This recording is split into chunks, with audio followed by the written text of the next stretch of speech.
முழுக்க அதிகமாக பேசப்பட்டுட்டு இருந்த விஷயம் எது அப்படின்னா, அடுத்த தேர்தல்ல யார் வந்து பார்த்தீங்கன்னா, தமிழகத்தினுடைய ஆட்சிய பிடிக்க போறாங்க அப்படின்றதான் அதுக்குள்ளாகவே மிகப்பெரிய அளவுல ஒரு பரபரப்பாக பேசப்பட்டு வந்துட்டு இருக்கக்கூடிய இன்னொரு விஷயம் எது அப்படின்னு பார்க்கும் பொழுது, நடிகர் விஜய் மற்றும் அவருடைய மனைவி சங்கீதா அவர்களுடைய விவாகரத்து செய்தி தான். இது எந்த அளவுக்கு உண்மை அப்படின்றது தெரியல. ஆனா, அவங்களுக்கு ஏப்ரல் 20ஆம் தேதி வந்து விசாரணை வரலாம் மேபி அப்படின்னு சொல்லி வந்துட்டுருக்காங்க. இந்த சூழ்நிலையில தான் இப்போ அவங்க வீட்ல இருக்கக்கூடிய, வேலை பார்க்கக்கூடிய சிலர் வந்து சில விஷயங்கள பேசியிருக்காங்கன்னு சமூக வலைதளங்கள்ல வைரல் ஆகி வருது. இந்த விஷயமும் எந்த அளவுக்கு உண்மை அப்படின்றது தெரியாது. இது மற்றவர்களுடைய சொந்த பிரச்சனை அப்படின்றதுனால தலையிடக்கூடாது அப்படின்னு எல்லோருமே நினைக்க தான் செய்வாங்க. இருந்தாலும் அவர் எப்போ வந்து அரசியலுக்கு வந்துட்டாரோ, அதேபோல ஏன் இவ்வளவு நாள் இல்லாம சங்கீதா அவர்கள் இப்போ போய் அவருக்கு விவாகரத்து வந்து பார்த்தீங்கன்னா, மனுவ வந்து அவருடைய ஆப்போசிட்ல இப்போ அதுவும் தேர்தல் வரக்கூடிய நேரத்தில குடுத்துருக்காங்களே! அப்பிடின்ற மாரி இப்ப எல்லோருமே சொல்லி வந்துட்டுருக்காங்க. அதோட அங்க வேலை பார்க்கக்கூடியவர்கள் என்ன சொல்லியிருக்காங்க அப்பிடின்னா, ஐயா, அம்மா 2 பேருமே ரொம்பவே தங்கமான குணமுடையவங்க.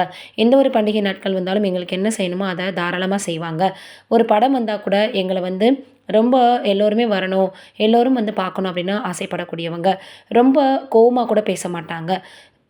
கேஷுவலா இருப்பாங்க. ரொம்ப வந்து பார்த்தீங்கன்னா, ஸ்மூத்தா தான் பேசுவாங்க. நல்ல மனம் கொண்டவங்க. இப்படி இருக்கக்கூடியவங்களுக்கு எப்படி இப்படி ஒரு பிரச்சனை வந்தது அப்படின்னே தெரியல. இத நெனச்சு பார்க்கும்போது ரொம்பவே வேதனையாக இருக்கு அப்படின்னு. இதையெல்லாம் தாண்டி ஒரு நடிகை தான் காரணம் அப்படின்னும் சொல்லி வராங்க. அந்த நடிகை யாரு அப்படின்னு எல்லோருமே கேட்க ஆரம்பிச்சுட்டாங்க. இன்னும் சொல்ல போணும்னா, அரசியலுக்கு ரொம்ப உள்ள போயி மைனூட்டா வந்து இவங்க தான் காரணமா இருக்குமோ அப்படின்ற மாரிலாம் பேசி வராங்க. ஆனா, இது விஜய் மற்றும் சங்கீதா அவர்களுடைய சொந்த ஒரு விஷயம் தான் சொல்லணும். ஆனா, எப்போ இது சமூக வலைதளங்கள்ல வர ஆரம்பிச்சதோ, அப்ப இருந்து எல்லோருமே பேச தான் செய்றாங்க.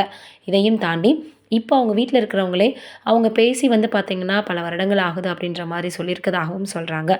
அதையும் தாண்டி விஜய் அவர்களினுடைய மகனான ஜேசன் சஞ்சய் அவர்களுமே, விஜய் அவர்கள சமூக வலைதளங்கள்ல ஃபாலோ பண்றத கூட ஸ்டாப் பண்ணிட்டாருன்னும் சொல்லி வராங்களாம். இதையெல்லாம் பார்க்கும் பொழுது, என்னடா இது ரொம்பவே மோசமான ஒரு நிலைக்கு இருக்குதா இந்த ஒரு விஷயம் அப்படின்னு எல்லோரும் சொல்லி வராங்க. ஒருவேளை இந்த விவாகரத்து செய்தி உண்மையா இருந்தால், எப்படியும் ஏப்ரல் 20ஆம் தேதி ஃபர்ஸ்ட் ஹியரிங் வரும். அதனால அப்போ நம்மளுக்கு தெரிய தான் வரப்போகுது அப்படின்னு தமிழக ரசிகர்கள் எல்லாருமே மனத தேத்தி வந்துட்டுருக்காங்க. எப்படி பார்க்கும் பொழுதும் விஜய் அவர்கள் தமிழக தேர்தல்ல வெற்றி அடைஞ்சிருவாரு அப்படின்னு எதிர்பார்த்துட்டு இருந்த நிலையில, இப்ப இப்படி ஒரு சூழ்நிலை ஏற்பட்டிருக்குது. எல்லோருக்குமே மன வலியையும், அதேபோல அதிர்ச்சியையும் ஏற்படுத்தியிருக்கு. உண்மையாகவே இது பொய்யா இருக்கக்கூடாதா அப்படின்னு தமிழ் ரசிகர்கள் எல்லோருமே விஜய் அவர்களுக்காக வந்து பார்த்தீங்கன்னா வேண்டிட்டு இருக்காங்க. என்ன நடக்க போகுதுன்றத வெயிட் பண்ணி பார்க்கலாம். நீங்க என்ன நினைக்கிறீங்க இத பற்றின்றத மறக்காம கமெண்ட்ல சொல்லுங்க.